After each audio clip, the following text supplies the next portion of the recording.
దేవుడే రాసినది చదవాలి నీవు ఆ దేవుని పుస్తకం. బడిలోని చెప్పని సృష్టికర్త పుస్తకం పరలోకము నుండి పంపబడినది.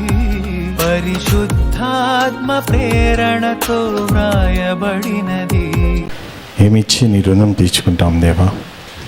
కన్నులెత్తి నీ వైపు చూసే అర్హత సర్వమానవాళి కోల్పోయినప్పటికీ తండ్రి, నీ కుమారుని ఈ లోకానికి పంపించి తల ఎత్తుకునే విధంగా చేసిన మా కన్న తండ్రి, ఆ పాతాళం అంటే ఆ భయంకరమైన శక్తికి, ఆ అపవాదికి ఎంతో భయంగా ఉంది. కానీ మనుషులకు మాత్రం ఆ భయం లేకుండా మేము బతుకుతున్నాము తండ్రి.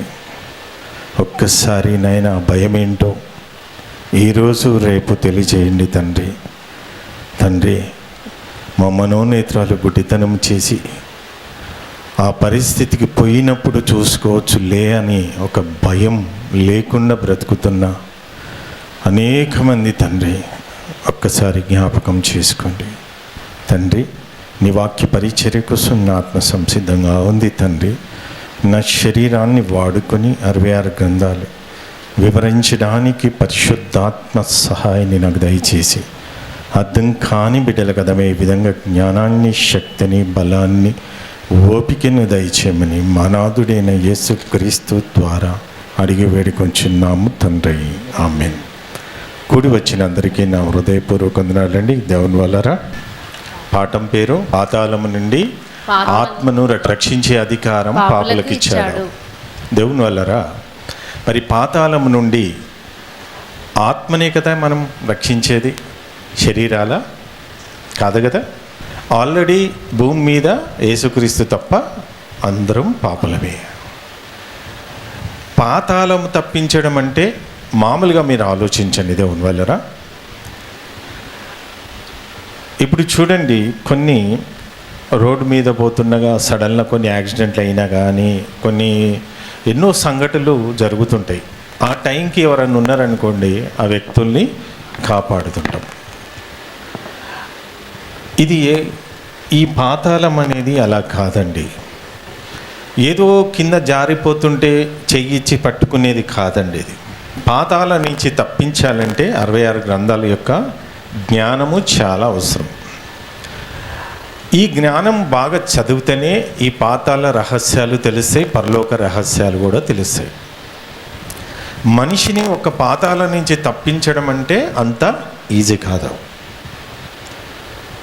అర్థమవుతుందా అండి?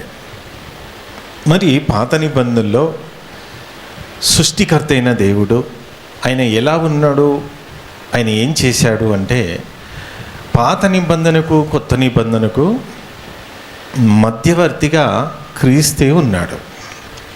పాత నిబంధన సృష్టికర్త అయిన దేవుడు కంటికి అగపడలే. తండ్రి అయిన దేవుని ఎవరైనా చూశారా? ఎవరన్నా? ఎవరు చూడలే. చూసి తట్టుకోలేరని ఎన్నో మీకు పాఠాలు చెప్పాను. తండ్రి అయిన దేవుడు ఎలా ఉంటాడో మనకు తెలియదు. బైబిల్ గ్రంథంలో ఉన్న ఆధారాలే మనకి. మరి అలాంటిది దేవుని వల్లరా మరి పాత నిబంధనలో తండ్రి అయిన దేవుడు ఎవరు చూడలే. మరి తండ్రి అయిన దేవుడు భూమి మీదకి రాడు. మరి ఎవరు నడిపించరు ఈ పాత నిబంధనలో? ప్రవక్తల్ని. ఇప్పుడు ఎర్ర సముద్రం చీలవాలన్నా ఎవరు? ఎన్నో గొప్ప గొప్ప కార్యాలు పాత నిబంధనలో ఉన్నాయి. మరి పాత నిబంధనలో కూడా యెహోవా దేవునికి నేనే రక్షకుణ్ణి అంటాడు. యెషయా గ్రంథము 43వ అధ్యాయం 3వ వచనం. యెహోవాకు నేను నీకు దేవుడను, ఇజ్రాయేలు పరిశుద్ధ దేవుడనైన నేనే నిన్ను రక్షించువాడను. నేనే నిన్ను రక్షించువాడను. నీ ప్రాణ రక్షణ. 11వ వచనం. నేనే యెహోవాను, నేను తప్ప వేరొక రక్షకుడు లేడు. ఇది కేవలం క్రీస్తు సంఘములో ఉన్న వారికి మాత్రమే అర్థమవుతుంది. రక్షకుడు అంటే మరి యెహోవా దేవుడే క్రీస్తు అనుకుంటారు. వాస్తవం కదా, యెహోవా దేవుడే క్రీస్తు. పాత నిబంధనలో కూడా క్రీస్తే, కొత్త నిబంధనలో కూడా క్రీస్తే. యెహోవా దేవుడే క్రీస్తు నూతన నిబంధనకి వచ్చాడు అనుకుంటారు. వాస్తవం బైబిల్లో మరి అదే కన్ఫ్యూజ్ అవుతుంటారు కదా. నేను తప్ప వేరొక రక్షకుడు లేడు అంటున్నాడు. వాస్తవంగా బాగా ఆలోచిద్దాం. మరి నూతన నిబంధనకు వచ్చే వరకు ఏమంటున్నాడు యేసుక్రీస్తు? చూద్దాం, అది కూడా చూద్దాం. లూకాసు వార్త 2వ అధ్యాయం 11వ వచనం చూడండి. లూకాసు వార్త 2వ అధ్యాయం 11వ వచనం. దావీదు పట్టణమందు నేడు రక్షకుడు మీ కొరకు పుట్టి ఉన్నాడు. రక్షకుడు పుట్టి ఉన్నాడు అంటే నూతన నిబంధనకు పాత నిబంధనకు, మరి పాత నిబంధన రక్షకుడు అని అంటున్నాడు అక్కడ. నేను తప్ప వేరే ఒక రక్షకుడు లేడు. మరి తండ్రి అయిన దేవుణ్ణి చూడలేదు కదా. పాత నిబంధనలో తండ్రి అయిన దేవుణ్ణి చూశారా? చూడలే. చూడనప్పుడు నేను తప్ప రక్షకుడు అంటే మరి ఆయన వచ్చి భూమి మీద మనుషుల్ని ఎలా రక్షించిండు? పాత నిబంధనలు ఆయనను చూడలేదు అంటుండు కదా. ఒకళ్ళు చూసిండో లేదో కొత్త వాళ్ళు కన్ఫ్యూజ్ అవుతుంది. ఒకసారి చూద్దాం. 1 తిమోతి 6వ అధ్యాయం 16వ వచనం చూడండి. 1 తిమోతి 6వ అధ్యాయం 16వ వచనం. సమీపింపరాని తేజస్సులో ఆయన మాత్రమే వసించుచు అమరత్వం గలవాడై ఉన్నాడు. మనుషులలో ఎవ్వడును ఆయనను చూడలేదు. మనుషులలో ఎవ్వరు ఆయనను చూడలే. యెహోవా దేవుని చూడలే. మరి చూడని దేవుడు నేను తప్ప వేరొక రక్షకుడు లేదని యెషయా గ్రంథం 43వ అధ్యాయం 11వ వచనంలో ఏమంటున్నాడు ఇక్కడ? నేనే యెహోవాను, నేను తప్ప వేరొక రక్షకుడు లేడు. వేరొక రక్షకుడు లేదంటున్నాడు. ఏంటి? ఎలా? చాలు. ఏంటి? తండ్రి అయిన దేవుని చూడలే. మరి నేను తప్ప వేరొక రక్షకుడు లేదని పాత నిబంధనలు అంటున్నాడు. ఎవరు ఆయన? ఎవరు? తండ్రి అయిన దేవుని చూడలే. మరి రక్షించింది ఎవరు? ఇజ్రాయేలీని రక్షించింది ఎవరు? 1 పేతురు 3వ అధ్యాయం 19-20 చూడండి. 1 పేతురు 3వ అధ్యాయం 19-20. దేవుని దీర్ఘశాంతము ఇంకా కనిపెట్టుచుండినప్పుడు పూర్వము నోహవు దినములలో ఓడ సిద్ధపరచుచుండగా అవిధేయులైన వారి యొద్దకు అనగా చెరలో ఉన్న ఆత్మల యొద్దకు ఆయన ఆత్మరూపిగానే వెళ్ళి వారికి ప్రకటించెను. ఎవరైనా? ఎవరు? యేసుక్రీస్తు.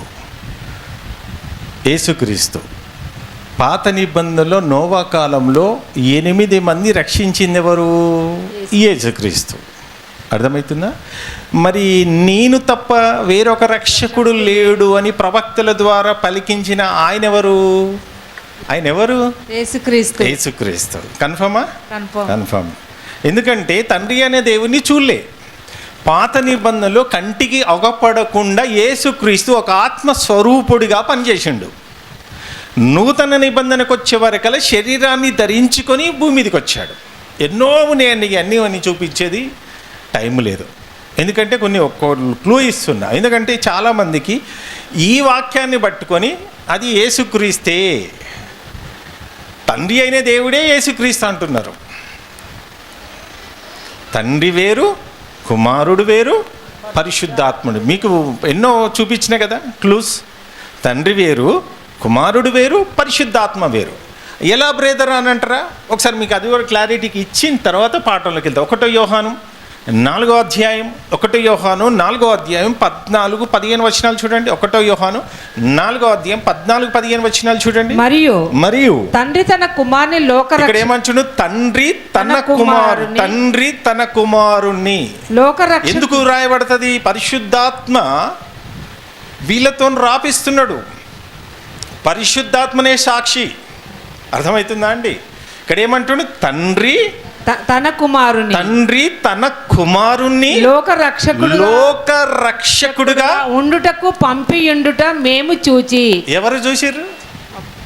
రాసిన వాళ్ళు చూసిర్రు. పరిశుద్ధాత్మ సాక్ష్యం ఇస్తుంది. చూచి సాక్ష్యం ఇచ్చుచున్నాము. యేసు దేవుని కుమారుడని ఎవడు ఒప్పుకొనునో వానిలో దేవుడు నిలిచి ఉన్నాడు, వాడు దేవుని యందు ఉన్నాడు. మన ఎడల దేవుని. అంటే ఇప్పుడు ఎంతమంది లేనంటూ? ఎన్ని సంఘాలు లేవు?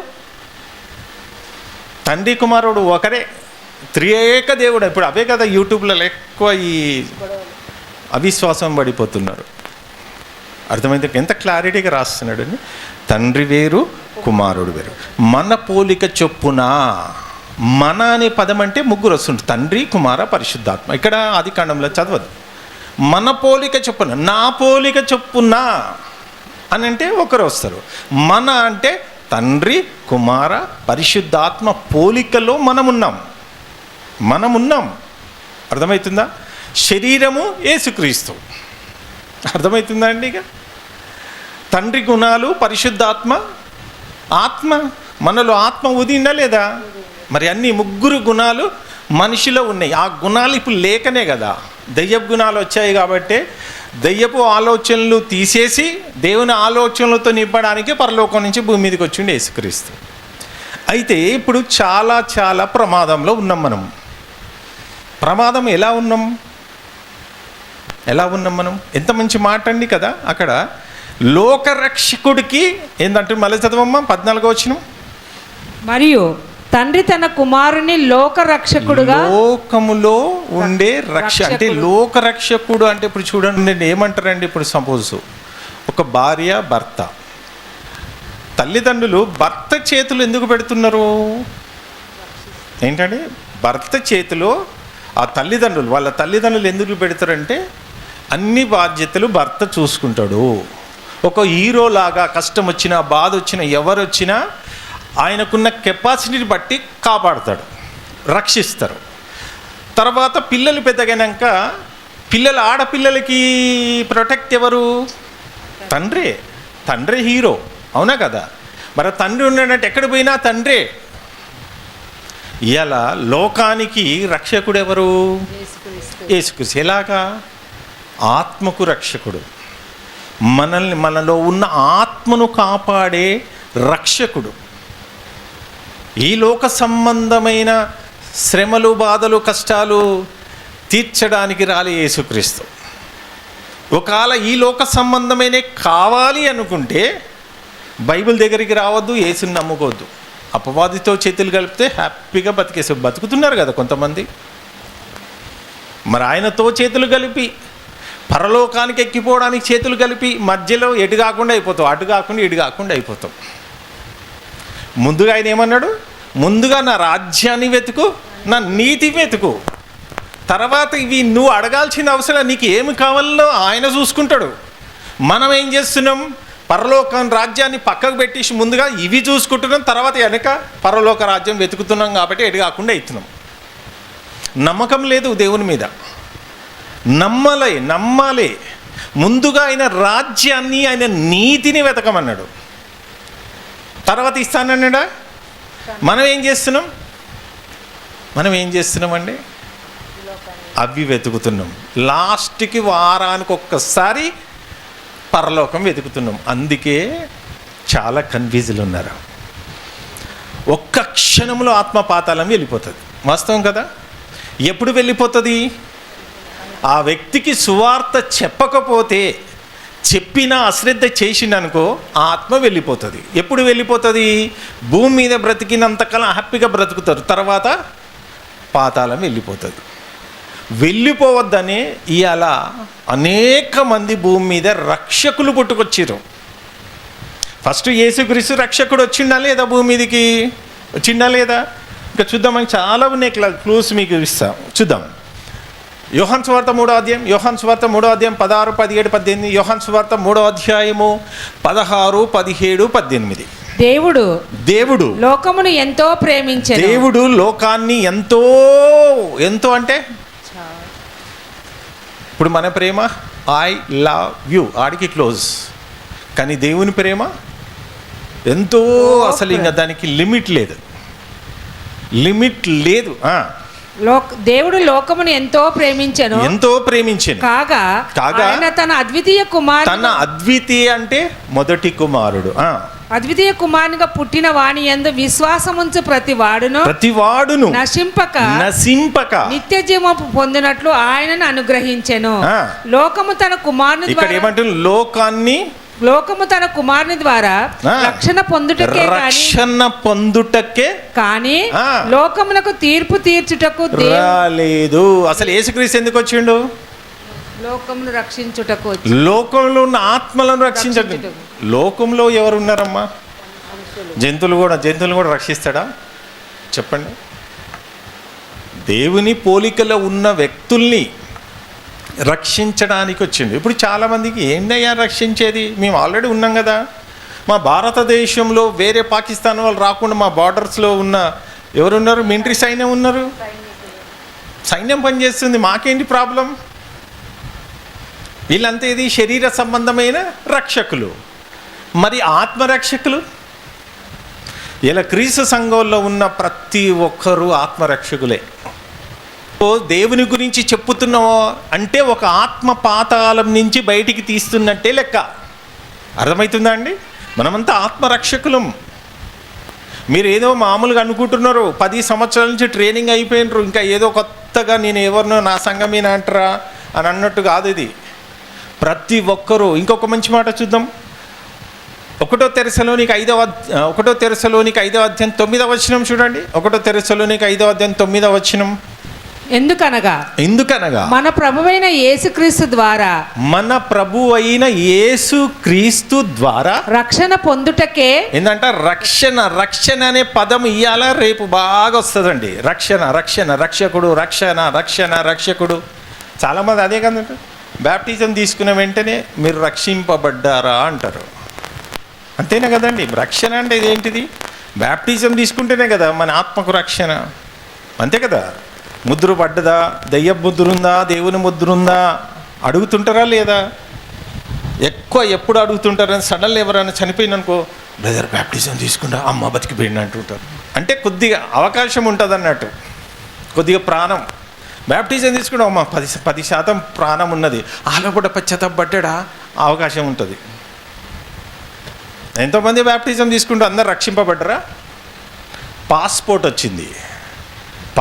వచ్చింది బ్యాప్టిజం తీసుకుని. వీసా, యేసుక్రీస్తు భూమి మీదకి వచ్చింది కదా 2026 సంవత్సరాల కిందటే వచ్చేసిండు. వీసా వచ్చేసింది. ఇది 66 గ్రంథాలు. దీని ప్రకారంగా బ్రతికితే ఖచ్చితంగా వీసా వస్తుంది పరలోకానికి. ఇప్పుడు ఒక దేశాన్ని నుంచి మరొక దేశానికి పోవాలంటే వాడు వీసా పంపించాలి, అంతేనా? పంపించాలి. అప్పుడు పంపిస్తే నువ్వు పోవాలి ఆయన దగ్గరికి. పరలోకం నుంచి పంపించేసిండు బుక్ని. ఎలా పంపించిండు? ఎవరి ద్వారా వచ్చిండమ్మా? మరియ తల్లి ద్వారా వచ్చింది కదా. మరియ తల్లి కూడా ఒక స్టేట్మెంట్ ఇస్తుంది తెలుసా? లూకాసు సువార్త 1వ అధ్యాయము 47వ వచనం చూడండి. లూకాసు సువార్త 1వ అధ్యాయము 47వ వచనం. ఆయన తన దాసిరాలి దీనస్థితిని ఎవరు మాట్లాడుతున్నారు? మరియమ్మ, మరియ తల్లి. నా ఆత్మ నా రక్షకుడైన దేవుని యందు ఆనందించెను. నా ఆత్మ నా రక్షకుడైన. ఎవరు ఆ రక్షకుడు? యేసుక్రీస్తు. మరియ తల్లి ఎంత క్లారిటీగా స్టేట్మెంట్ ఇస్తుంది అక్కడ. నా శరీరంలో ఉన్న ఆత్మకు కూడా రక్షకుడు. పరిశుద్ధాత్మ శక్తి వలన మరియ తల్లి గర్భములో యేసుక్రీస్తులో వచ్చిండు. ఆమె గర్భంలోకి వచ్చాడు. ఆమె ఏమంటుంది? నా ఆత్మకు నా రక్షకుడు నా గర్భంలో జన్మించాడు. అదే కదా, అదే మాట. అదే కొంతమంది ఏమంటారు తెలుసా అండి? లూకాసు వార్త 11వ అధ్యాయము 27వ వచనం. ఆయన ఈ మాటలు చెప్పుచుండగా ఆ సమూహములోనున్న ఒక స్త్రీ ఆయనను చూచి నిన్ను మోసిన గర్భమును నువ్వు కుడిచిన స్తనములు ధన్యములైనవని కేకలు వేసి. ఎవరిని పొగుడుతున్నారు ఇక్కడ? ఎవరిని పొగుడుతున్నారు? పొగిడే వాళ్ళు లేరా? ఒక బ్యాచ్. మరియ తల్లిని పొగిడే బ్యాచ్ లేదా? యేసుక్రీస్తుని పక్క పెట్టి మరియ తల్లిని ఎక్కువ పొగుడుతుంటారు. అది ఆ బ్యాచ్ అంటుంది. ఆ బ్యాచ్కి యేసుక్రీస్తు ఏం సమాధానం చెప్తున్నాడు? ఆయన అవును గాని దేవుని వాక్యం విని దానిని గైకొని వారు మరీ ధన్యులట. మరీ ధన్యులు. ఇప్పుడు సపోజ్ మరియ తల్లి యేసుక్రీస్తుని ఎన్ని సంవత్సరాలు మోసింది గర్భములో? 9 నెలలు. అంతేనా? 9 నెలలు మరియ తల్లి మోసినందుకే ధన్యురాలైతే, మరి ఒక్కొక్కరు వాక్యాన్ని మోసే వాళ్ళు 20 సంవత్సరాలు 30 సంవత్సరాలు ఉన్నారు. మళ్ళీ వాళ్ళు ఇంకా ధన్యులు కాదా? చూసినావా? మరియ తల్లి యేసుక్రీస్తుని 9 నెలలు మోసినందుకే ధన్యురాలైతే అక్కడ తల్లిని పొగుడుతుంది. అదే యేసుక్రీస్తు ఏం చెప్పిండు? యేసుక్రీస్తు స్టేట్మెంట్ ఇస్తున్నాడు. అంటే ఇలా మన అందరికీ రక్షకుడు యేసుక్రీస్తు. ఈ రక్షకుడు లోక సంబంధమైన రక్షకుడు కాదు. ఈ రక్షకుడు లోక సంబంధమైన రక్షకుడు కాదు.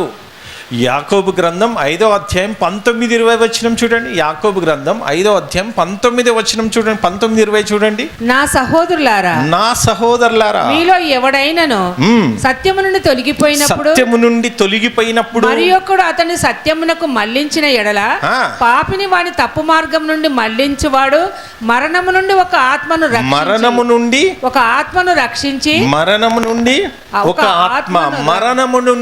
ఆత్మను రక్షించి అనేక పాపములను కప్పివేయనని తాను తెలుసుకొనవలెను. చూసిరండి, మరణం నుండి ఒక ఆత్మ రక్షింపబడుతుందంట. అంటే ఇప్పుడు మీరు కూడా ఎంతమంది కంటికి అవపడుతున్న ఎంతో మంది ఉన్నారు. వాళ్ళకి ఎంతమందికి ఒక గంట సేపు అరగంట సువార్త చెప్పిండు. ఇప్పుడు యేసుక్రీస్తుకు చరిత్ర మామూలు చరిత్ర కాదు. ఆయన ఏ వంశం నుంచి వచ్చిండు? దావీదు వంశం. దావీదు వంశం ఉన్న వ్యక్తులు ఎలా ఉన్నారండి? దావీదు ఎలా ఉండే? గొర్రెలు కాసేటప్పుడు ఎలా ఉండే? ఎంత నమ్మకంగా ఉండే? ఒక గొర్రెలను కాసే కాపరి కానీ అంత నమ్మకం ఉంటే సృష్టికర్త అనే దేవుడు దావీదు మీదికి చూపు వచ్చింది. ఎలా వచ్చింది చూడు ఒకసారి చూడు. 1 సామ్యుయేలు 17వ అధ్యాయము 1 సామ్యుయేలు 17వ అధ్యాయం 34 నుంచి 37 వరకు. అందుకు దావీదు సౌలుతో ఇట్లా నేను 1 సామ్యుయేలు 17వ అధ్యాయం 34 నుంచి 37 వరకు. అందుకు దావీదు సౌలుతో ఇట్లా నేను మీ దాసుడైన నేను నా తండ్రి. ఎందుకు ఈ సంఘటన వస్తుంది? ఆయనకు రోషం వస్తుంది, ఆత్మ ఆవేశం. ఎందుకు ఆత్మావేశం? ఆయనను చూస్తే ఇక్కడ ఉన్న వాళ్ళకి ఇలా ఆత్మ లేదు. లోకంలో ఉన్న ఆత్మ ఉన్నది వాళ్ళ మీద. ఎవరి మీద? సౌలు మీద. దావీదు మీద ఏ ఆత్మ ఉంది? అప్పుడే అభిషేకింపబడ్డా లేదా? అభిషేకించింది. సామ్యుయేలు అభిషేకించేసిండు. ఆత్మ దిగింది, శక్తివంతమైన ఆత్మ దిగింది. దిగిన తర్వాత ఈ గొలియాత్ ఏమో అందరికీ వామ్మో ఎంత పెద్దోడు అన్నట్టు అవపడుతుంది వాళ్ళకి. దావీదుకి పొట్టిగున్నాడు, సింపుల్గా.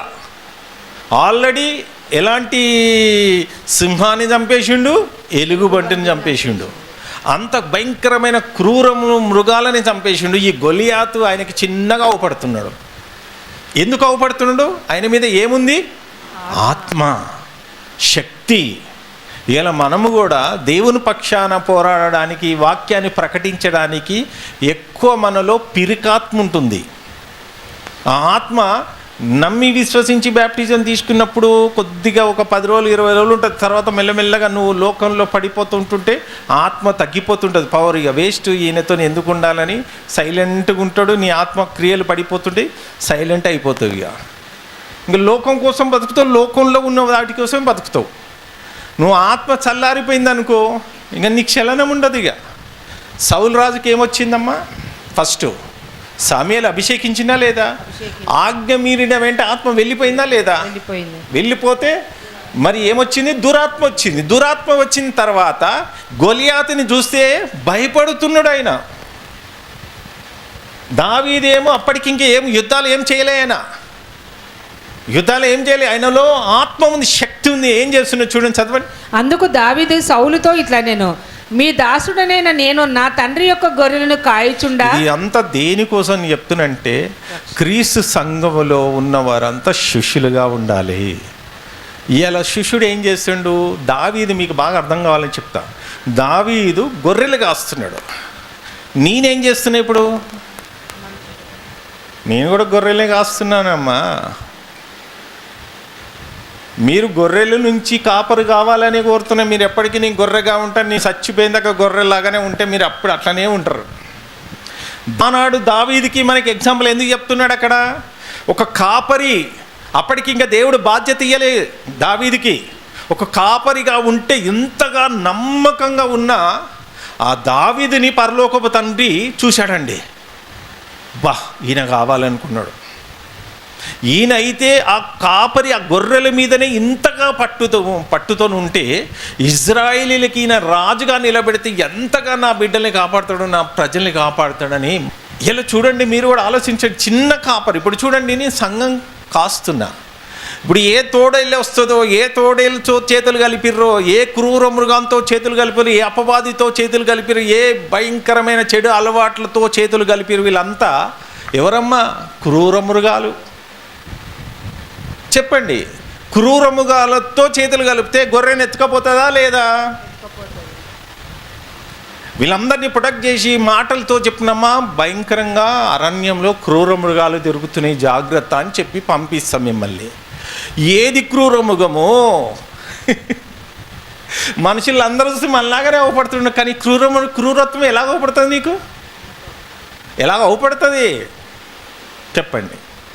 అది జ్ఞానంతోనే, అది జ్ఞానం ఉన్నోళ్ళే.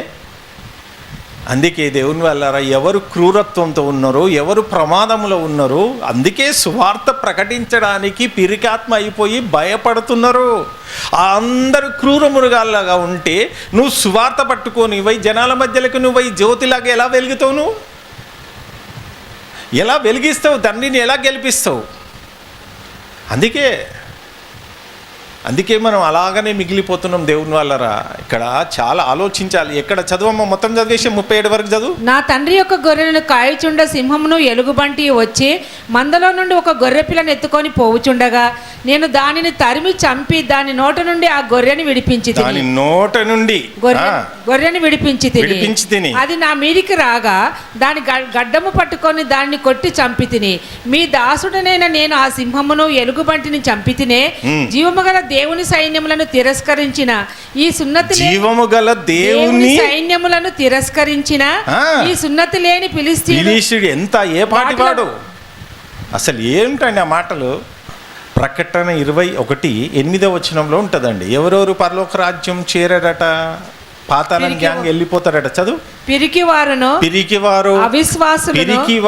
అవిశ్వాసులు, అసహ్యులు, నరహంతకులు, వ్యభిచారులు, మాంత్రికులు, విగ్రహారాధికులు, అబద్ధికులందరిలో ఎన్ని లిస్టునేమో 8 లిస్టు ఉంది ఇలా.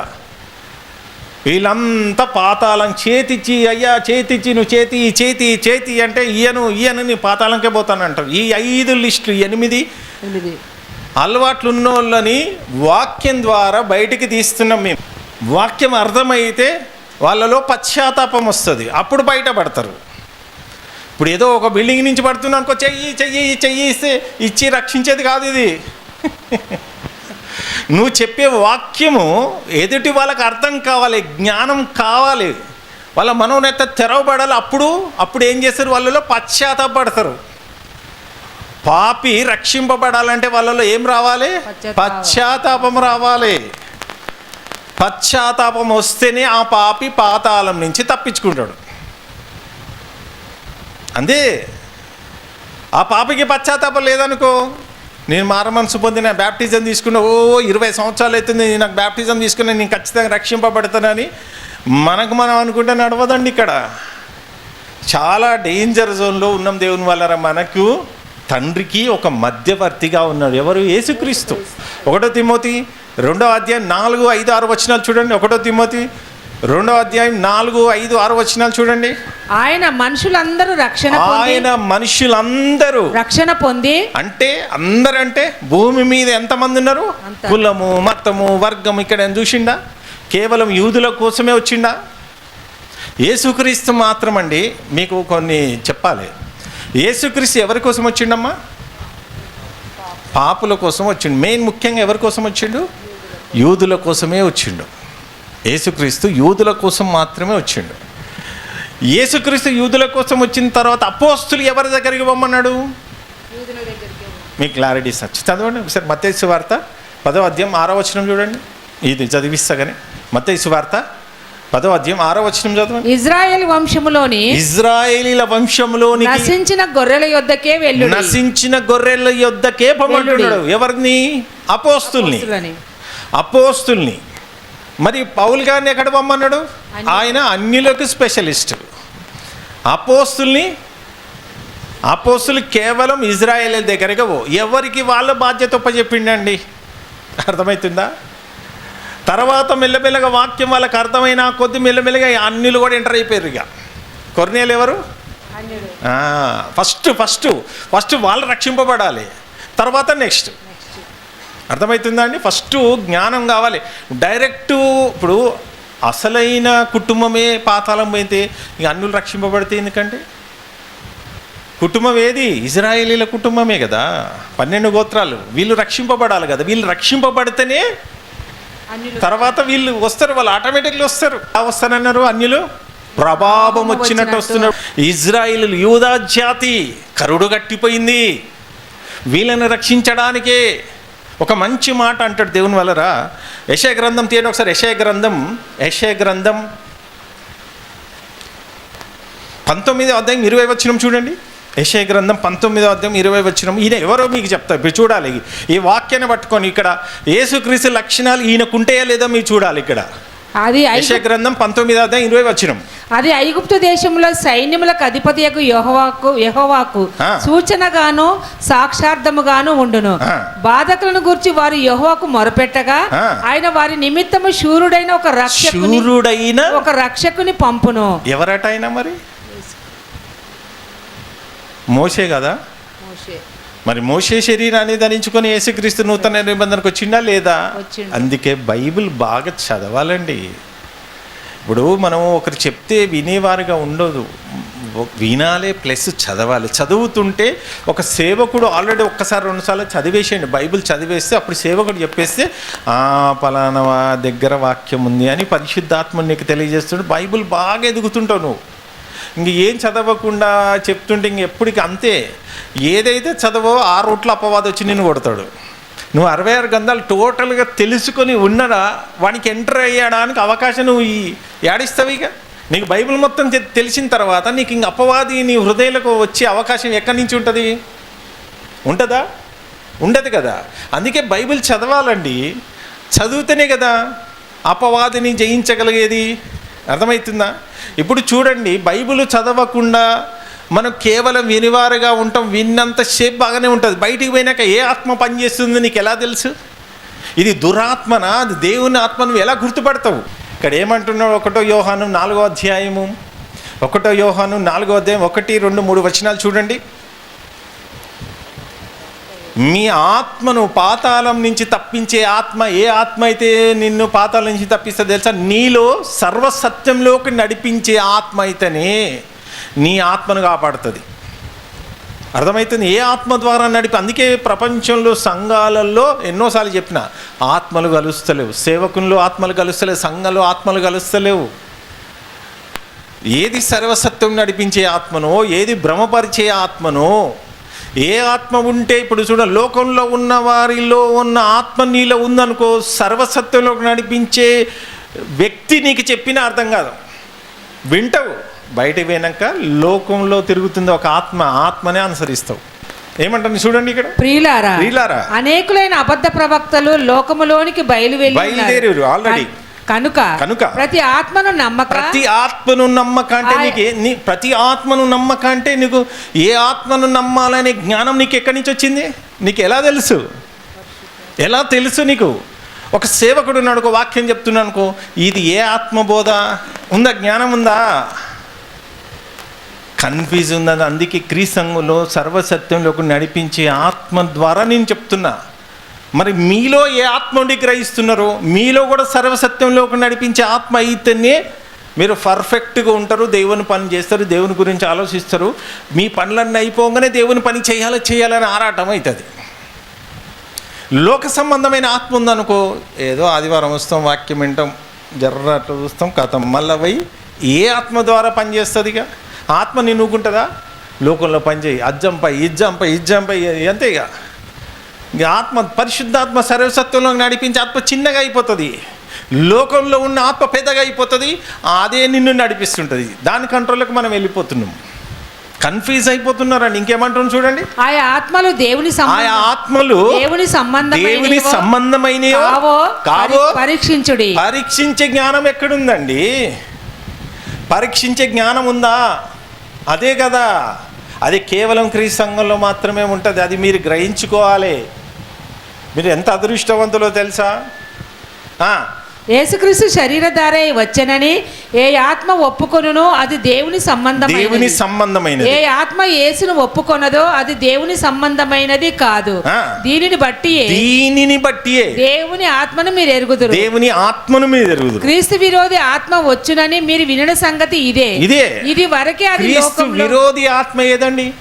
ఇప్పుడు సర్వసత్యంలోకి నడిపించే ఆత్మ సేవకుల్లో ఉందనుకో, మీలో ఉందనుకో, ఇద్దరు ఆత్మలు కరెక్ట్ కలిస్తే వీళ్ళిద్దరు ఏం చేస్తారు? దేవుని కొరకు బ్రతుకుతారు, దేవుని కార్యక్రమాలు చేయాలని పోరాట పడతారు. దేవుడు దేవుడు దేవుడే. ఇక ఈ లోక సంబంధం ఉండవు, ఇక అటాచ్మెంట్లు ఉండవు. ఇక అంతే. సర్వసత్యంలోకి నడిపించే ఆత్మ నాలో ఉంటే ఇంక అంతే, దేవుడే. ఇప్పుడు మీకు తెలుసు కదా, మీకు క్లారిటీ కావాలంటే రోమిలికి రాసిన 8వ అధ్యాయం 14 నుంచి చదవండి ఒకసారి. 14 నుంచి 17 వరకు చదవండి. దేవుడు మనకు ఒక బ్రాండ్ ఇస్తున్నాడు. బ్రాండ్ దేవుని ఆత్మ చేత. రోమిలికి రాసిన 8వ అధ్యాయం 14 నుంచి 17 వరకు. దేవుని ఆత్మ చేత ఎందరూ నడిపింపబడుదురు. దేవుని ఆత్మ చేత ఎందరూ నడిపింపబడుదురు. అప్పుడు అందరు భూమి మీద బ్రతుకుతున్నారు కదమ్మా, అందరూ బ్రతికే ఉన్నారు కదా. చాలామంది లోకంలో బ్రతికితున్న అందరూ దేవుని ఆత్మతో నడిపింపబడుతుర్రా? ఇప్పుడు మనలో ఒక ఆత్మ ఉంది కదా, ఆ ఆత్మను దేవుని ఆత్మ నడిపించబడుతుందా? లోకంలో ఉన్న ఒక ఆత్మ ఉంది, దురాత్మ, దాంతో నడిపింపబడుతున్నారా? ఇప్పుడు మీరు అంతో ఇంతో దేవుని ఆత్మతో నడిపింపబడ్డారు కాబట్టి వచ్చారు ఇప్పటికి. 90% 100%లో ఒక 10% ఉందనుకో. ఆ 10% ఉన్న ఆత్మ లాక్కొస్తుంది. ఒక్క గంటనే కదా అని లాక్కొస్తుంది. 90% ఉందనుకో, తర్వాత ఈ 10% మర్చిపోతాం. మళ్ళీ శనివారం ఆదివారం గుర్తుకొస్తుంది. లోకంలో బ్రతికే ఆత్మ 10% ఉందనుకో, 90% సర్వసత్తులను నడిపించాతం. నీ అంత అదృష్టవంతుడు లేదు. ఇంకా 10% డెవలప్ చేసుకుని 100% రెండో రాకడికి దగ్గరకు వచ్చేసినావు. ఇది దినము డెవలప్ కాకుండా ఏం చేస్తుంది? ఆశలు వేస్తుంది. కుక్క బిస్కెట్లు వేసినట్టు ఇట్లా వేస్తుంది. ఇట్లా ఆ బిస్కెట్లకు పడిపోతున్నాం మనం. ఇలా ఆత్మీయ జీవితం అంతా, సంఘాలంతా పతనం అయిపోతున్నాయి దేవుని వాళ్ళరా. అందుకే ఆత్మలు నశించిపోతున్నాయండి. ఒక్క నిమిషంలో ఆత్మ పాతాళం వెళ్ళిపోతుంది. ఆ పాతాళం ఎంత భయంకరంగా ఎవరికైనా తెలుసా? మీరు పోయొచ్చిరా? మీ తాత ముత్తాతలు ఎవరైనా చెప్పండి. మరి ఎవరైనా పోయినరా? ఎవరైనా చెప్పిండ్రా? ఒక అనుభవంతో చెప్పాలి కదా.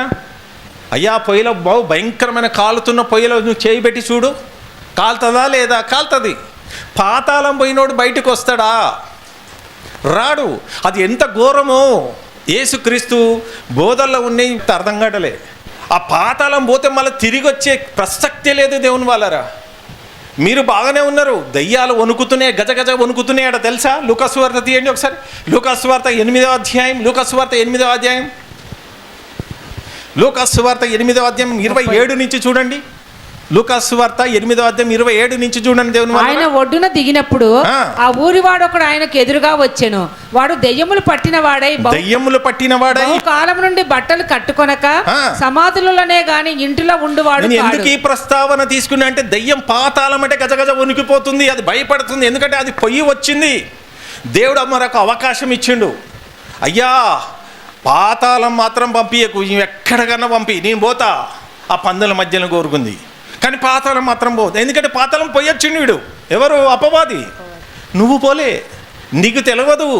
అందుకే నీకు తెలియకుండా నీ మనోనేతలు గుడితనం చేసేసి అందరిని అక్కడికి తీసుకుపోతుంది. చదవమ్మా, చదువు. వాడు యేసును చూచి కేకలు వేసి ఆయన ఎదుట సాగిలపడి, యేసు సర్వోన్నతుడైన దేవుని కుమారుడా, నీతోనే పనిరా నాయన. నిన్ను నీ క్రియలను లయపరచడానికి యేసుక్రీస్తు పరలోకం నుంచి వచ్చినా లేదా? 1 యోహాను 3వ అధ్యాయం 8వ వచనంలో ఏముంది? 1 యోహాను 3వ అధ్యాయం 8వ వచనంలో ఏమున్నదమ్మా? సాతాను క్రియలు. అపవాది మొదటి నుండి పాపం చేయుచున్నాడు గనుక పాపము చేయువాడు అపవాది సంబంధి. అపవాది యొక్క క్రియలను లయపరచుటకే దేవుని కుమారుడు ప్రత్యక్ష భూమి మీదకి వచ్చాడు. దాని క్రియలు లయపరచడం, లేకుండా చేయడానికి అనేక మంది ఆత్మలు నరకానికి తీసుకెళ్ళిపోతున్నాడు తన బిడ్డల్ని. ఆయన మన కోసమే ఈ ప్రకృతిని చేసిండు. మనం అనుభవించాలని ఈ భూమి మీద మనల్ని చేస్తే మధ్యలో వచ్చిన వాడు ఏం చేస్తున్నా అందరినీ కబ్జా చేసేసిండు, అందరినీ పాతాళం తీసుకెళ్ళిపోతున్నాడు. మరి వీళ్ళని రక్షించేటోడు ఎవరు? అందరినీ పాపులుగా ఉంటే పాపులందరూ ఎక్కడికి వెళ్తారమ్మా? పాతాళం. మనం పోయిన వారం చదువుకున్నాం, ఒక్కసారి ఆ వాక్యం చూద్దాం. యోబు గ్రంథం 24వ అధ్యాయం 19వ వచనం చూడండి. యోబు గ్రంథం 24:19. యోబు గ్రంథం 24:19. అనావృష్టి చేతను ఉష్ణము చేతను మంచినీళ్ళు ఎగిసిపోవునట్లు పాతాళము పాపం ఎవరిని పట్టుకుంటుందట? పాపము చేసిన వారిని. ఇప్పుడు మీరు అందరు పాపం చేయలేదా? యేసుక్రీస్తు ఏమన్నాడమ్మా? మీలో పాపము చేయని వాడు ఈ స్త్రీ మీద రాయేయి. వీళ్ళేమన్నారు? వ్యభిచారమందు పట్టుకున్నందుకు ఈమెతో రాలేదు. ఏది? మోసే ధర్మశాస్త్రం ప్రకారంగా కొడుతున్నారు. యేసుక్రీస్తు నూతన నిబంధన పెట్టేస్తున్నాడు. మీలో పాపం ఎవరు చూపెట్టు, రాయే అన్నాడు. కాతం బ్రేక్ చేసేసిండా లేదా? అంటే మనమంతా పాపులమే. అంటే నువ్వు పాపముతో మరణిస్తే లిస్టు తయారైపోతుంది. పాపంతో చచ్చిపోదండి, పాపాలు ఒప్పుకొని చచ్చిపోవాలి. పక్కన పరదేశకి వెళ్ళిపోతావు. ఆ పాపం కూడా ఏంటిదో తెలుసా? సువార్త ప్రకటించకపోయినా పాపమే, దేవుని చట్టానుసారంగా భూమి మీద బ్రతకకపోయినా పాపమే. సువార్తనే మెయిన్ సువార్త. పరలోకం నుంచి యేసుక్రీస్తు భూమి మీదకి వచ్చిండు. ఒక లోకమా ఒక దేశం అనుకుంటారా? అమెరికా నుంచి వచ్చిండు అనుకుంటారా? పరలోకం, దేవుడున్న లోకం నుంచి యేసుక్రీస్తు మానవ శరీరాన్ని ధరించుకొని భూమి మీదకి వచ్చిండు తెలుసా? మార్కు సువార్త 1వ అధ్యాయం 38వ వచనం చూడండి. మార్కు సువార్త 1వ అధ్యాయం 38వ వచనంలో చెప్తున్నాడు ఇక్కడ, పరలోకం నుంచి ఒక లోకం. మనం ఇప్పుడు భూలోకంలో ఉన్నాం. భూలోకం నుంచి అడ్రస్కి ఎక్కడ పోతావో నీ చేతుల్లోనే ఉంది. అర్థమవుతుందా? దేవుని వాళ్ళు చదవమ్మా. ఆయన ఇతర సమీప గ్రామములలోనూ నేను ప్రకటించినట్లు వెళ్ళుదుము రండి. ఇందు నిమిత్తం పరలోకం నుంచి వచ్చిండు. ఇందు నిమిత్తం నేనెందుకు వచ్చినా ఇక్కడికి? స్వార్థ నిమిత్తం. నేనెందుకు వచ్చినా ఇక్కడ? చెప్పండి. మరి మీరెందుకు వచ్చింది భూమి మీదకి? చెప్పండి. వేస్తున్నారా? నువ్వు యేసుక్రీస్తు పరలోకం నుంచి వచ్చిండు, నువ్వు ఎక్కడి నుంచి రావాలి? ఒక ఊరు దాటుతున్నావా? ఒక ప్రదేశం దాటుతున్నావా? మళ్ళీ ఆత్మ రక్షింపబడతారా? హృదయంలో నొచ్చుకోవాలి. ఎక్కడెక్కడ తప్పిపోయామో, ఎక్కడెక్కడ పాపంలో ఉన్నామో. ఒక సేవకుడు ద్వారా మన పాపాలు ఆనాడు యేసుక్రీస్తు ఏం చెప్పిండమ్మా? మీలో పాపం చేయని వాడు మొదటి రౌతు ఏనంగానే రాస్తుంటే వాళ్ళ పాపాలన్నీ పెడతారని భయపడి పారిపోయినారు. లూకా సువార్త చదవండి, ఏమంటుంది అక్కడ? 8వ అధ్యాయం. ఏలైనగా ఆయన ఆ మనిషిని విడిచి వెలుపలికి రమ్మని అపవిత్రాత్మకు ఆజ్ఞాపించెను. అది అనేక పర్యాయములు వారిని పట్టుచూ వచ్చెను గనుక వానిని గొలుసులతోనూ కాలి సంఖ్యలతోనూ కట్టి కావలి యందు ఉంచిరి. కాని వాడు బంధకములను తెంపగా దెయ్యము వారిని అడవిలోనికి తరుముకొని పోయెను. యేసు నీ పేరే డైరెక్ట్ మాట్లాడుతుంది యేసుక్రీస్తు. నీ పేరేమని వారిని అడగగా చాలా దెయ్యములు వానిలో చాలా దెయ్యాలట. ఇంచుమించు 2 దెయ్యాలు. ఒక్క దెయ్యం పడితేనే అల్లలవుతావు. ఇంచుమించి 2000 దెయ్యాలు పట్టినాయి అనుకో. ఎట్లుంటాడండి మనిషి? చాలా దెయ్యములు వానిలో చొచ్చి ఉండెను గనుక వాడు తన పేరు సేన అంటే ఏంటంటే చాలా దెయ్యాలు. సేన అని చెప్పి పాతాళంలోనికి పోవుటకు ఇక్కడ ఏమంటున్నాడు? సేన అంటే 2000 దెయ్యాలని ఎక్కడికి పంపొద్దని వేడుకుంటుంది. పాతాళానికి నన్ను పంపకయ్యా. పాతాళం అంటే అపవాదికి ఎందుకు భయం? ఇప్పుడు మీకు దెయ్యం అంటే ఎంతమందికి భయం అమ్మా? అందరికీ భయమే. చెప్పండి, అందరికీ భయమే. మనకి దెయ్యం అంటే భయం, దెయ్యానికి పాతాళం అంటే భయం. మనకి పాతాళం అంటేనే భయం లేదు. పోయి వచ్చిండు, పోలీసులో దిబ్బలు తిన్నాడు. ఆ పాతాళం, అగ్నిగుండం ఎంత భయంకరమో, ఆ చీకటి దినం, ఆ చీకటి లోకం వాడు చూసి వచ్చిండు. నీకు తెలియదు అది ఎంత భయంకరమో. చెప్పే దిక్కులేరు. భూమి మీద యేసుక్రీస్తు చెప్తుంటే, ఆనాడు అపోస్తులు చెప్పిరు, వాళ్ళ బోధలు మేము చెప్తుంటే కూడా చిన్న భయం కూడా లేకుండా మీరు ఎట్లుంటారు తెలుసా? మనము కరోనా పురుగుంటే గుజగజ వణికిపోయిండు. డోర్లు పట్టుకోవాలన్నా, కిటికీలు పట్టుకోవాలన్నా గజ వణికిపోయారు. ఒక దోమకు భయపడుతున్నావు. వానాకాలం రాగానే దోమలు రాగానే అన్ని దోమలు తెరలు. ఆ చిన్న దోమకి, బాడీ బిల్డర్ కదా, చిన్న దోమ, దేవుడు పంపించిన దోమకి నేను కుట్టాలని పంపిస్తే నువ్వు అన్ని తెరలు పెట్టుకొని, దోమల తెరలు పెట్టుకొని తప్పించుకొని గురుకలు పెట్టి నిద్రపోతావు. ఒక్క దోమ వచ్చి కాటేసింది అనుకో, నీకేమొస్తుంది? నీకోసం మన కోసం దోమలు పంపిస్తే మనం ఏం చేస్తాం? తెలివిగా దోమల తెరలు పెట్టుకుంటాం. అంటే ఒక దోమకు భయపడుతున్నావు, ఒక ఈగకు భయపడుతున్నావు, దేవుడు చేసిన ఈ ప్రకృతిలో అన్నిటికీ భయపడుతున్నావు, కన్న తండ్రికి భయపడతలేవు, పాతాళం అంటే భయపడతలేవు. ఇంకా దేనికి భయపడతావు? దేనికి మనం భయపడేది? ఇక అర్థమవుతుందా? దేవుని వల్ల భయపడాలి. ఇలా మనల్ని కన్న తండ్రి, సృష్టించిన దేవుడు, ఆయనకు భయపడాలి. ఇలా ఎన్ని వాక్యాలండి, ఎంత గొప్ప కృపనండి. యేసుక్రీస్తు ఒక బాధ్యతనిచ్చిందిగా చదివినామమ్మ. ఒకటో తిమోతి 2వ అధ్యాయం 4 నుంచి 6 వరకు చదువు. ఆయన మనుషులందరూ రక్షణ పొందాలని, సత్యమును గూర్చిన అనుభవ జ్ఞానము గలవారై ఉండవలెనని నిశ్చయించుచున్నాడు. దేవుడు ఒక్కడే. దేవునికి నరులకును దేవుడు ఒక్కడే. రూపముందా? ఆల్రెడీ ఆయనకి ఏ రూపం లేదు, మనమే ఆయనకు రూపం. మన పోలిక చొప్పున, ఇంకా మనకే ఇచ్చేసిన రూపం. మనకెందుకు ఇంకా బొమ్మలు? దెయ్యం ఏం చేసింది తెలుసా?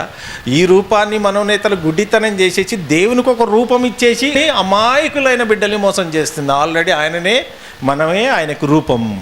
ఈ రూపంలోనే ఉంటా అన్నాడు, ఈ రూపంలోనే గూడు కట్టుకొని ఉంటా అన్నాడు, ఈ రూపంలోనే ఆయనకు ఆలయం అన్నాడు. ఈ ఆలయంలో ఉంటా, నువ్వు ఎక్కడో పరలోకంలో దేవుడు అనుకోలేదు, పిలిచిన వెంటనే పలుకుతా అంటున్నాడు. ఆయన ఎక్కడో నీలోనే ఉన్నాడు, దగ్గరలో ఉన్నాడు, ఎవరికి దూరంగా లేడు, అందరికీ దగ్గరగా ఉన్నాడు. అయ్యా జాగ్రత్తనైనా ఒక సేవకుని నిలబెట్టినా కదా. ఇప్పుడు చూడు, మీ పనులన్నీ, మీ బాధలన్నీ మర్చిపోయి 1 గంట సేపు వాక్యం వినటానికి వచ్చారు కదా. చూడండి, మీరు ఎంత ప్రమాదంలో మీకు తెలియదునైనా. మీలో ఉన్న ఆత్మగా ఉన్న, ఆత్మను రక్షించడానికి మీలో ఉన్న. ఎలా ఉన్నాడు? పరిశుద్ధాత్మ మనలో ఉన్నాడు కదా. ఉన్నాడా లేదా? దేవుని ఆత్మ మనలోకి పంపించింది. అదే కుమారుని ఆత్మను మనలోకి పంపించినట్టుగా ఒక వాక్యం ఉంటుందండి. గలతీయులకు రాసిన 4వ అధ్యాయము 6వ వచనం. మరియు మీరు కుమారులై ఉన్నందున నాయనా తండ్రి అని మొరపెట్టు తన కుమారుని ఆత్మ దేవుడు మన హృదయములోనికి మొరపెట్టడానికి దురాత్మ ఉన్నాక తండ్రి అని అంటావా? లోకంలో ఒక తండ్రి ఉన్నాడు, ఆ తండ్రిని గుర్తు చేస్తాడు వాడు. యోహాను సువార్త 8వ అధ్యాయము 44 అనుకుంటా. 44. మీరు మీ తండ్రి యొక్క అపవాది సంబంధులు మీ తండ్రి దురాశలు నెరవేర్చ. ఈ భూమి మీద ఒక తండ్రి ఉన్నాడు తెలుసా? అంటే మన తల్లిదండ్రులు కాదండి, తండ్రిలాగానే ప్రేరేపిస్తుంటాడు. ఆ తండ్రి ఏం చేస్తాడంటే దురాశలు నెరవేర్చగోరుచున్నారు. ఆది నుండి వాడు ఆది తల్లిదండ్రులను కొట్టేసిండు, కాటేసిండు. ఇప్పుడు మనల్ని కాటేస్తున్నాడు. ఆది కాలంలో నుంచి యేసుక్రీస్తు కాలంలో ఉన్నాడు. వాడు భూమి మీద ఉన్నంత వరకు ఆత్మకు చావు లేదు. శరీరానికి చావుంది, ఆత్మకు చావు లేదు. అర్థమవుతుందని? చావుందా ఆత్మకు? మీరు ఎప్పుడైనా ఇప్పుడు చూడండి, న్యూస్ మీడియాలో ఎవరైనా చచ్చిపోయినాక ఆత్మహత్య అంటారు. ఆత్మను హత్య చేస్తారు ఎవరన్నా? ఆత్మహత్య అన్నారు. ఆత్మకు హత్య లేదు, ఆత్మ చావదు. శరీరాన్ని చంపితే ఆత్మ వెళ్ళిపోతుంది అంతే. ఆత్మకు చావు లేదు. ఆత్మ పోతే పాతాళమన్నా పోవాలి, పరదేశ్ కన్నా పోవాలి, 2 చోట్లకే పోతుంది. ఇప్పుడు ఆత్మ మీ ఆత్మ ఇప్పుడు మీ శరీరంలో ఉన్నది. ఆ ఆత్మ దేవుడు తీసేసిన ఒక్క క్షణంలో ఆత్మ ఎక్కడికి వెళ్తుంది? పోతే పాతాళమన్నా, పోతే పరదేశ్ కన్నా, పోతే అక్కడికన్నా, పోతే ఎక్కడికన్నా. ఇక్కడ ఏమంటున్నాడు? ఆది నుండి వాడు నరహంతకుడై ఉండి సత్యమందు నిలిచిన వాడు కాడు, వాడి యందు సత్యమే లేదు. ఈ భూమి మీద ఒక తండ్రి ఉన్నాడు, మరి పరలోకంలో ఒక తండ్రి ఉన్నాడు. ఆయన ఏమంటున్నాడట? గలతీయులకు రాసిన 4వ అధ్యాయం 6వ వచనం. మరియు మీరు కుమారులై ఉన్నందున, దేవునికి కుమారులు ఎప్పుడైతామమ్మా? ఇప్పుడు అందరి కుమారులే కదా. కుమారులైతే తండ్రి యొక్క లక్షణాలు కుమారులకు వస్తాయి. ఇప్పుడు తండ్రి అనే దేవుడు పరలోకంలో ఉన్నాడు. ఆయన లక్షణాలు ముందు ఎవరికి వచ్చినాయి? యేసుక్రీస్తుకి వచ్చాయి, పరిశుద్ధాత్మకు వచ్చాయి. ఇప్పుడు ఆ 3 లక్షణాలు మనకి ఇచ్చాడు. ఎప్పుడు? ఏదేం తోటలో పండు తిననంత సేపు ఆ లక్షణాలు ఉన్నాయి. ఆ పండు తినిన వెంటనే లక్షణాలు వెళ్ళిపోయి ఎవరి మాట వినా ఆ లక్షణాలు వచ్చినాయి, అపవాది లక్షణాలు వచ్చినాయి. అదే అపవాది లక్షణాలు. ఆ లక్షణాలు ఏంటి? చూస్తలేరా మనకి భూమి మీద?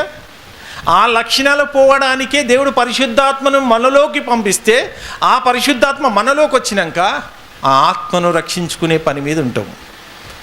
మన ఆత్మను రక్షించడానికి మనలోకి ఊదిండు. మరియ తల్లి కూడా ఎంత గమనించేసిందండి, నా ఆత్మకు రక్షకుడు నా గర్భంలో జన్మించిండు. మరి మనలో కూడా వచ్చిండు, మనలో కూడా వచ్చిందండి.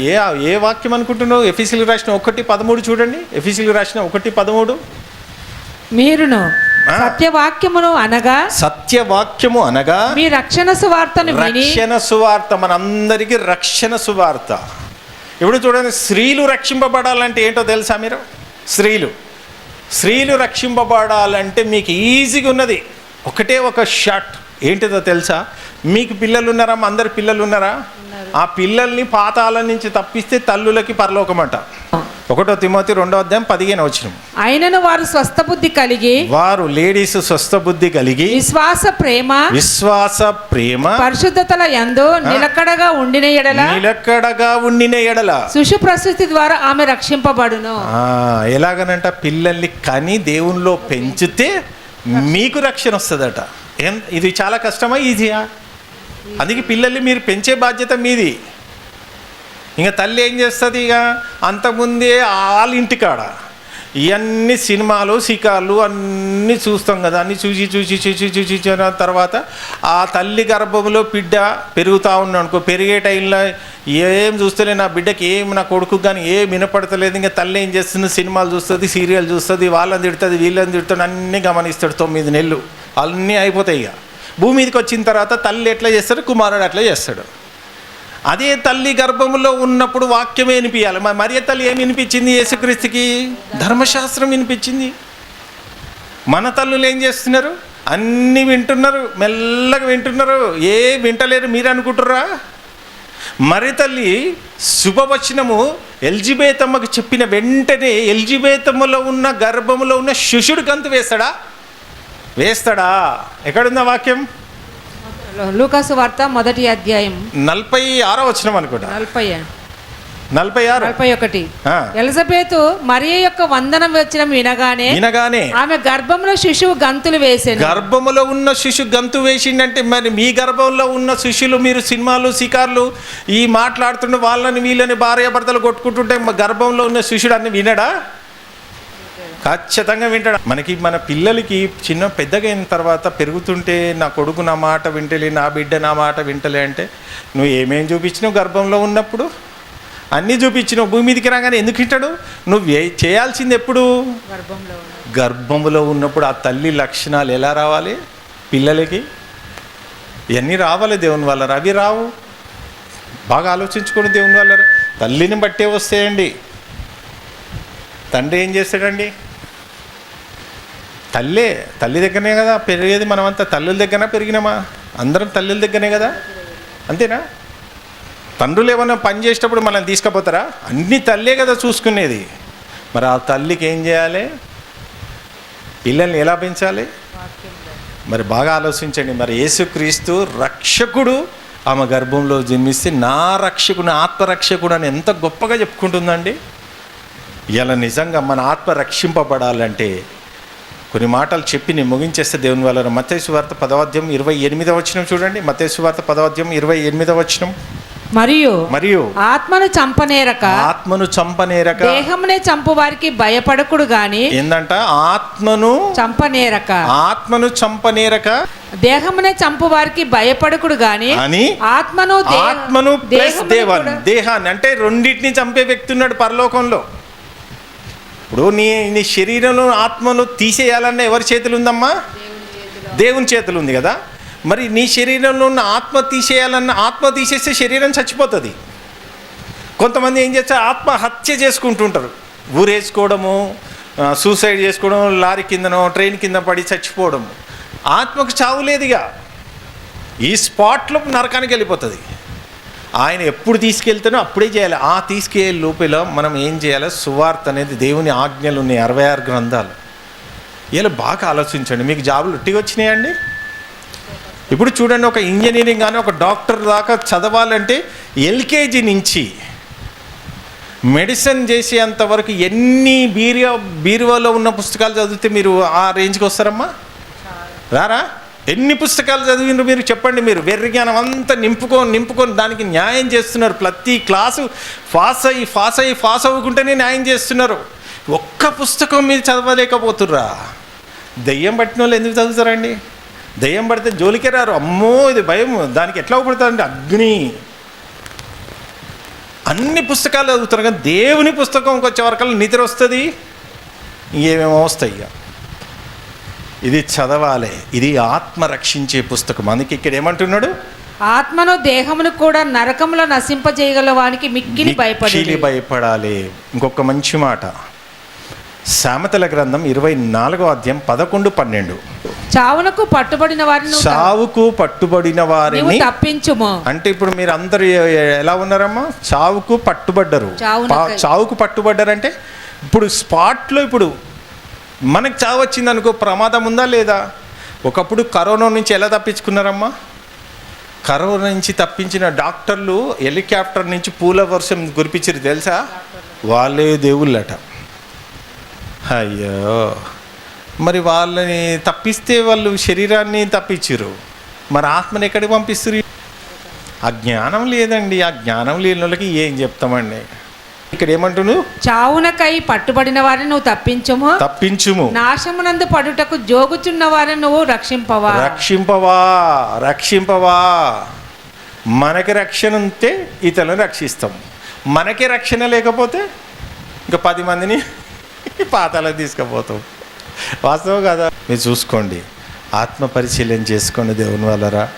ఇది సీరియస్, మీకు ఏం కావట్లేదు. దెయ్యం భయపడుతుంది, పాతాళం పంపియొద్దయ్యా నీకు దండం అంటుంది. మనకేమో గింత భయం లేకుండా మనం బ్రతుకుతున్నాం. ఆత్మ పరిశీలన చేసుకోండి దేవుని వాళ్ళరా. ఎంత ప్రమాదంలో మనం ఉన్నామో అర్థమవుతుందా? చాలా ప్రమాదంలో మనం ఉన్నాం. మీరు ఆత్మ పరిశీలన చేసుకోండి. ప్రార్థన, కళ్ళు మూసుకొని. పరిశుద్ధమైన మా కన్న తండ్రి, మరి ఈ రాత్రి కాలంలో అనేక సంగతులు మాకు తెలియజేశాం. బిడ్డలు ఎక్కడెక్కడ బలహీనతలు ఉన్నాయో, ఎక్కడెక్కడ అపవాదికి లొంగిపోయి ఉన్నారో, మరి ఆ వాక్యమే వాళ్ళని వెలిగించిన విధానం బట్టి స్తోత్రాలు. జ్ఞాపకం చేసుకోండి, కృప చూపించండి తండ్రి. చిన్న మందను నాయన జ్ఞాపకం చేసుకోండి. ముందుగా నీ రాజ్యాన్ని, నీ నీతిని వెతకమన్నావు తండ్రి. మరి ఇంతమందిని కూర్చోబెట్టిన పార్వతమ్మను బట్టి ఒకసారి జ్ఞాపకం చేసుకోండి. వాళ్ళ ఆర్థిక ఇబ్బందులు, సమస్యలు ఎన్నున్నాయో తండ్రి, ముందుగా నీ రాజ్యం వెతికే బిడ్డలుగా ఉండే కృపని, శక్తిని దయచేయమని మనాథుడైన యేసుక్రీస్తు ద్వారా అడిగి వేడుకొంచున్నాము తండ్రి. ఆమేన్. తండ్రి యొక్క ప్రేమ, యేసుక్రీస్తు యొక్క కృప, పరిశుద్ధాత్మ సావాసం ఎప్పుడును ఎల్లప్పుడూ తోడై ఉండును గాక. ఆమేన్. అందరికీ వందనాలండి.